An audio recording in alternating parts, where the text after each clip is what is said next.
znači NATO marš iz Srbije. Ako se slažete, nikada u NATO nećemo im decu nikada oprostiti, ali nikada. Što se tiče naših prava, tu smo i dalje ćemo biti prisutni, nećemo odustati od naše borbe kako god to izgledalo i koliko god kome smetalo. Naravno da mi smetamo i da se nas stide, neka se stide, mi ćemo naše, mi nemamo šta da izgubimo, mi imamo ono što oni nemaju, mi imamo čast i obraz, to je sve što imamo i nećemo dati nikome nikada i nećemo se predati. Ja bih odmah da kretnuo na, pošto ćemo iskoristiti ovaj deo da imamo šetnju, kao što smo imali prošli put, niko od medija to nije preneo, šetnju da se heroji otadžbine šetaju Beogradom i da viču živela Srbija, da je Kosovo i Metohija Srbija i da to niko ne proprati. Naravno, narod je uz nas, narod nas prati i svakodnevno dolazi i podržava nas.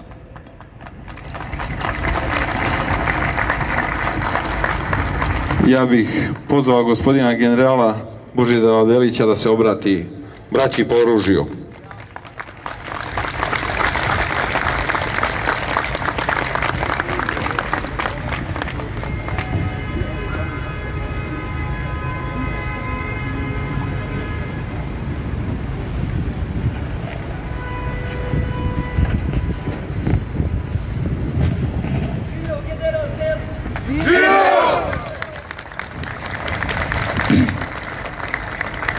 Braćo i sestre, pomaže Bog.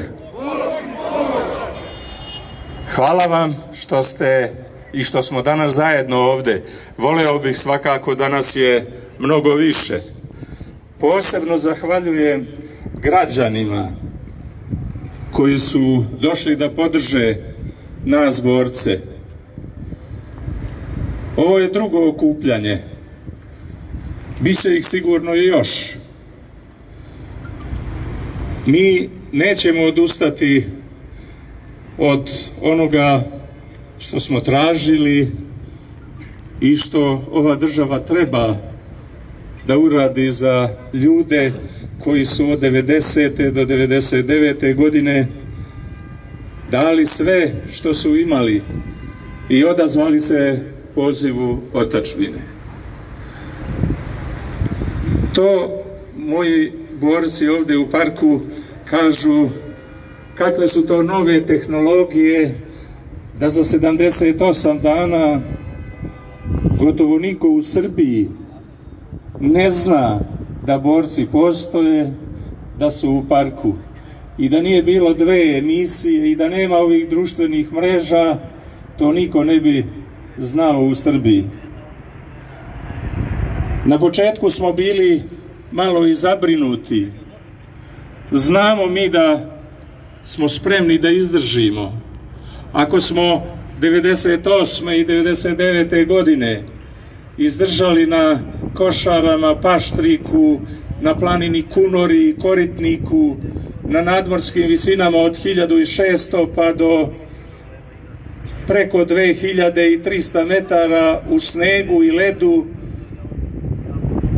na temperaturama ispod -20, bez šatora, ali sa opremom koja je bila ona koju je naša vojska i naš narod u tom momentu imao, i sve smo to izdržali, da nećemo izdržati ovde kad imamo i šatore i vreće za spavanje, ali me je brinalo nešto drugo.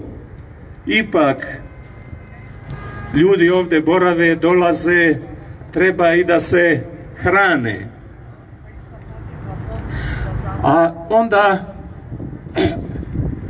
eto i nama se dogodio narod. Više ne treba da brinemo oko toga.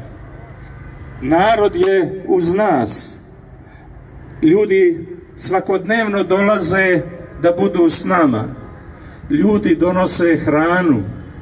I da nas je mnogo više, hrane ima dovoljno. Mi smo ipak vojska koju je i u ono vreme kad smo bili aktuelni i kad smo branili državu, i tada nas je hranio narod, a i danas nas hrani narod. I niko nikada nije mogao da pobedi narod.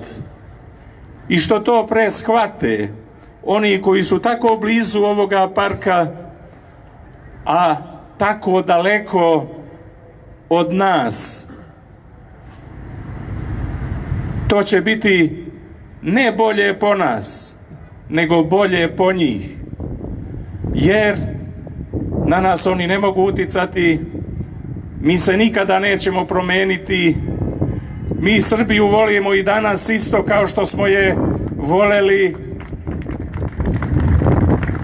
i 98. i 99. godine i 91. godine u Krajini, u Republici Srpskoj. Mi smo i tada i danas apsolutno isti. Mi ne spadamo u onu grupu koji neko može nazvati sendvičari, drugi ih nazivaju dnevničari. Nas nikada nisu zanimale te dnevnice. Nas zanima zakon, nacionalno priznanje i poštovanje boraca. Javljaju se neki koji eto kažu rešit ćemo nekoliko stotina boraca kao da ne budu socijalni slučajevi. A mi to nećemo, mi to ne tražimo. Donesite zakon kojim se rešava status boraca. Imamo mnogo boraca koji su bolesni. Tražimo da država omogući da mogu da se leče. Govore nam da posttraumatski sindrom je mogao da se javi samo 5 godina iza rata. Ali postoje i drugi ljudi, psihijatri, naučnici, a i mi to znamo jer smo to osetili na sopstvenoj koži. Posttraumatski sindrom može da se javi sve do posljednjeg dana života. Različito je to kod ljudi, kakav okidač spoljašnji može da bude, pa da to ispolji čovek, to je već sasvim druga stvar. Mi tražimo da se i to promeni. Moji borci su me obično pitali da li je za ovu državu mnogo skupo da za svakog borca napravi jedan papir A4 formata na kome će pisati da je on branio otadžbinu. To je važno zbog budućih generacija.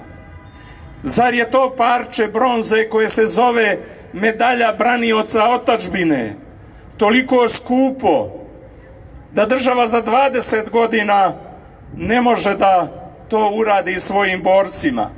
A to je upravo to nacionalno priznanje. Ne tražimo mi i kažemo nacionalno priznanje da se nama neko klanja, ali ne može ni da nas potcenjuje, ponižava. Kao što druge države poštuju svoje borce, tražimo da se to tako nešto poštuje i u našoj državi. Kakva se poruka šalje mladim generacijama? Ako je ovakav odnos države prema onima koji su se borili, koji su postali invalidi, jedan broj naših drugova je i poginuo. Šta da misle mladi koji su među nama i mladi koji dolaze? Takav odnos prema nama utiče i na njihov odnos prema državi.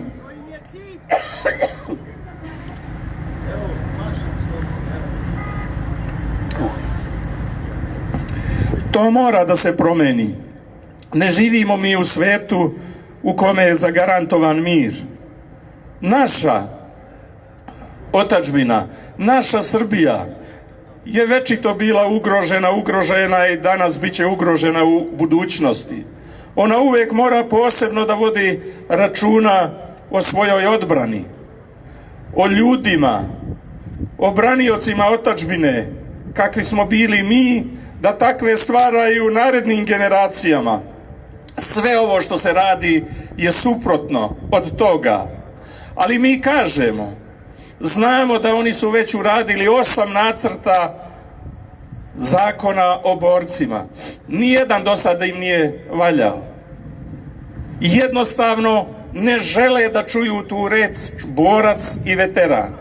Ne kažemo mi da nisu relativno dobro rešena pitanja ratnih invalida, vojnih invalida i porodica poginulih boraca. I to je dobro.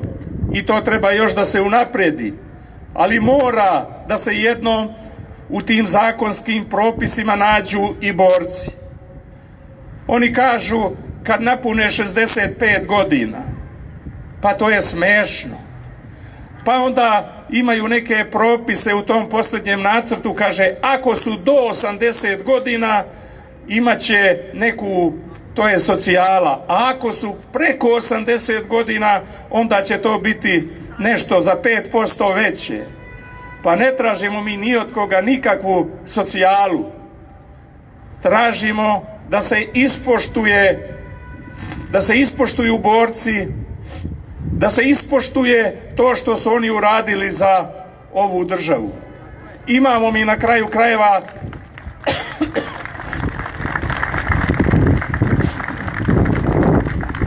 i jedan nacrt zakona koji je u proceduri već 3 godine, a taj nacrt su pisali borci zajedno sa mnom. Nikada nismo dobili odgovor od premijerke, koja je inače bila dužna da to uradi. Za jedan drugi zakon smo dobili posle 3 meseca, ali za ovaj zakon nismo dobili, jer niko od onih koji su bili dužni da daju svoje mišljenje o njemu nije napisao da je taj zakon loš. A oni su jednostavno ga proglasili za neprihvatljiv. Nismo mi nenormalni ljudi da sad tražimo nešto što ova država ne može da ispuni. U tom zakonu ukupna sredstva na godišnjem nivou bila su 6,5 milijardi dinara. A svake godine zbog neodgovornosti lokalnih samouprava, javnih preduzeća, baci se od 20 do 40 milijardi, jer se vraćaju njihovi dugovi. A za borce, eto, i to toliko nema. Rekli su da mi to nismo dobro izračunali. I mi, istina, nismo izračunali kolika bi sredstva trebala za lečenje boraca. Ali računamo da Ministarstvo zdravlja u okviru svojih sredstva za taj jedan broj boraca koji nisu osigurani na drugi način, koji ne rade, da ta sredstva koje ima ministarstvo su sasvim dovoljna. I nastavit ćemo mi. U utorak počinje posljednja redovna sednica 11. saziva Skupštine. Šta to znači? Znači da je 11. saziv gotovo završio svoj mandat. Možda posle nove godine, krajem januara ili u februaru pre raspuštanja Skupštine, bit će 1 ili 2 vanredne sednice. A onda, ako taj njihov nacrt ili ovaj koji je već u proceduri ne uđe u raspravu u Skupštini, sve ono što za sad postoji u Skupštini, sve će biti bačeno i 12. saziv počinje iz početka. Ali ja vam kažem, čekat ćemo mi na istom mestu i 12. saziv Skupštine ako budemo morali. Hvala vam.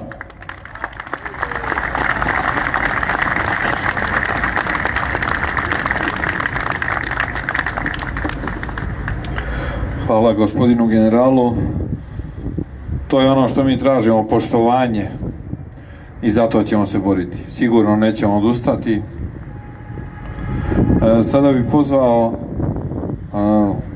našu majku Zagorku, koja od 1991. godine u kolu srpskih sestara obišla je sva ratišta, obilazila je sve ranjenike, pomagala, donosila, sve su radile te žene na svoje mišiće, niko im nije donirao ništa, niko ih nigde nije pozvao, pohvalio, nešto uradio, kazao. Eto, oni svakako imaju priliku, zato što su došli nas podrže ovde, da se obrate. Izvolite. Pomoz Bog! Bog ti pomoz! Ovo je iznenađenje. 28 godina kolo srpskih sestara iz Prištine sa početkom ratova od Slovenije pa do Kosova i Metohije je u službi vojnika, branioca srpstva i pravoslavlja. Svaki put kad je ustrebala pomoć, bilo da im pokažemo ljubav majki, sestara, supruga i ostalih, mi smo bile tu. Ponosne smo na svaki dan našeg trajanja i uz vas ćemo biti dok izdržite, a morate da izdržite do kraja. Kažem vam, ovo je iznenađenje, ali ja vas od sveg srca pozdravljam i želim vam uspeh da sve one nade koje imate u srpski rod budu ostvarene. Živeli!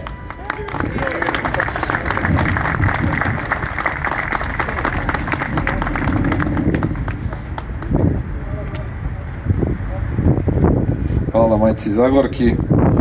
Sada bih pozvao gospodina generala Dragana Živanovića da se obrati ovde. Herojima otadžbine. Ajmo jedan pozdrav otadžbini. Živela Srbija! Živela Srbija! Živela Srbija!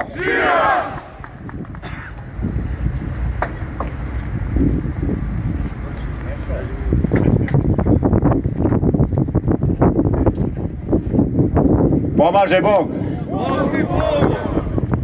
Kad sam ja prozivao borce, sad oni meni vraćaju ovo pa me prozivaju. Ako i treba. Pošto je moj drug Boža Delić govorio iscrpno i on je čovek iz skupštinskog saziva, ja samo želim da vam saopštim sledeće. Imate punu podršku nas starešina i izdržite do kraja.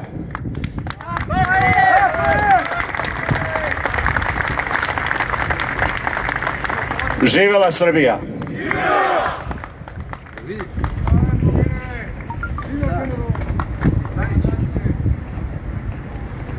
Sad bih pozvao našeg brata po oružju Aleksandra Radakovića da se obrati ovde braći. Saša.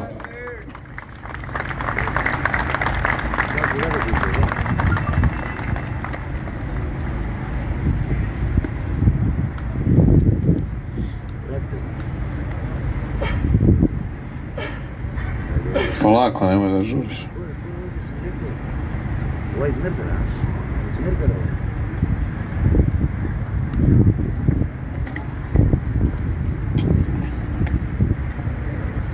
Pomaže Bog. Dragi prijatelji, braćo po oružju, dragi sugrađani koji ste došli da nas podržite u svemu ovome, hvala vam. U ime nas, veterana. Ja bih hteo da se zahvalim braći iz kampa koji su omogućili sredstva da bih ja otišao u Švajcarsku na pregled. I hvala im.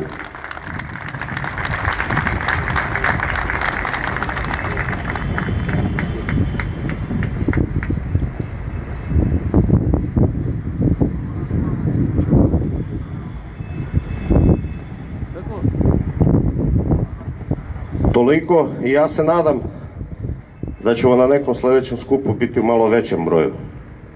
I evo, javno odavde pozivam sve sugrađane, borce, da se okupimo u što većem broju, kako bi izgurali tu našu priču i dobili poštovanje ove države. Hvala vam.